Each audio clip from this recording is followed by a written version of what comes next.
Alright guys, so today we are going to go over actually a couple things. We're going to start with lifecycle hooks. Now, lifecycle hooks are exactly what they sound like. They are a place where we can hook into the life cycle of a Vue component, aka a Vue instance. So for example, if we add before create in console.log created does not have access to instance because this is ran before we create the instance. The next lifecycle hook is created. This is going to be console.log. Let's fix that real quick. Before create, it's going to be created. Has access to instance, but template not created. Next, we're going to do before mount. Console.log before we mount our template section of our Vue component. So that's before mount. Then we're going to do mounted. Mounted is right after we mount our template, aka Vue instance, to the virtual DOM. So that's going to be mounted immediately after we mount template to DOM. Next is going to be before update. So that's before we update anything in our template.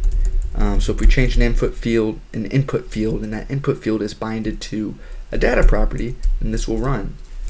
So that's before update, before template is updated.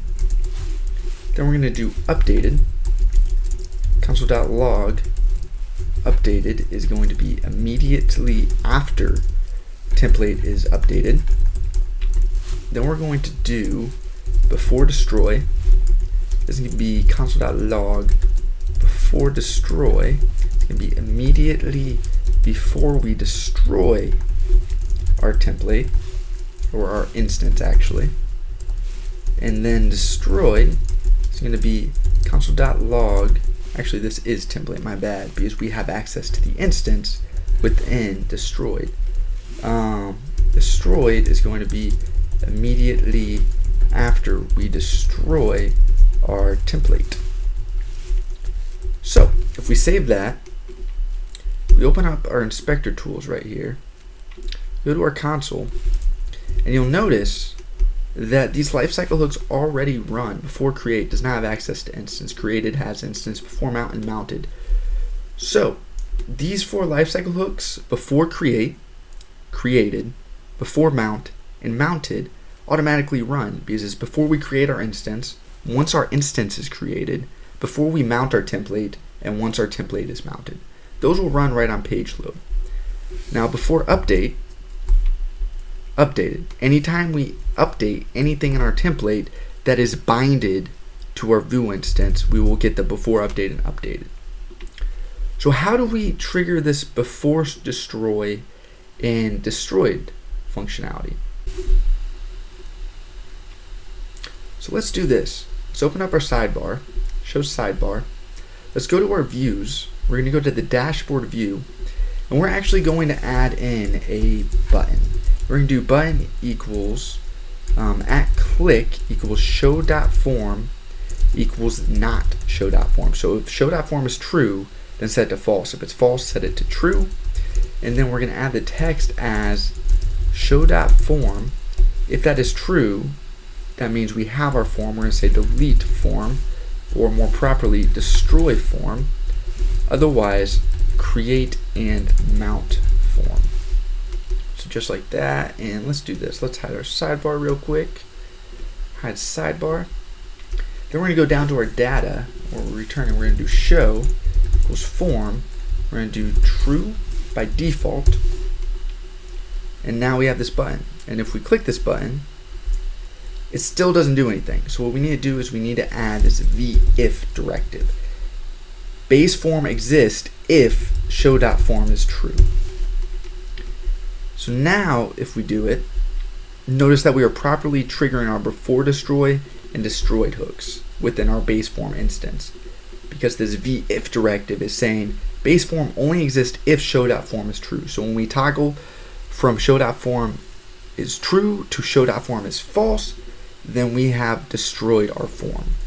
When we do the exact opposite, from false to true, we create and we mount our form. So guys, that's lifecycle hooks.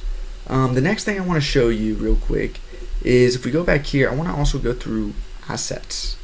So assets are going to be directives, filters, and components. So check this out. And let's just get rid of these lifecycle hooks for now. And we are going to actually go down here and we're going to add assets. So we're going to start with directives. Now a directive is just our VIF. A VIF is a directive. V-anything, V-directive. So to add our own custom directives, all we need to do is do href, and that's going to equal, it's going to be element, and then it's going to be bind vnode, and then it's going to be a callback function, and then we can do element on click equals bind. It's going to be another callback function with equals window.location equals bind.value. So what does this mean? We just created a vhref directive. Let's go back here and let's go just up here and let's just do span equals vhref. We're going to do google.com, and we have to put this in quotes so it's the value. This is what we are binding to our directive. So right here, bind.value references this Google string. So next we're going to say google.com or Google search, whatever, just like that. So if we reload that page and we go back here and we reload this page, we have Google search. Now all this is going to do is it's going to say element that we have added our directive to, the span tag, the vhref. This is the element. This is the binded value of our directive. When that element is clicked, we want to redirect the window location to the binded value, which is google.com. So if we click that real quick, we properly get redirected to google.com. So guys, that's directives. The next asset that we can add is filters. So filters work like this. So let's say we have this capitalized title down there, right? So let's just grab this real quick, come up here, we're going to do capitalize. Now what is capitalize going to do? Well, all the filter is going to do is it's going to accept a string. We're just going to call it str, and instead of doing this.form.title, we're going to do str.char at 0 to uppercase, and then str/1, which is how you make a string uppercase or capitalize it within JavaScript. Then we're going to go up here, and unfortunately the one downside about filters is they do not work with binded values. But we can go up here, we can do form.title, and now we can add this pipe symbol, and we can pipe the form title through the capitalized filter, which will maintain the proper uppercase value if we set it up right. Let's see, what did we do wrong?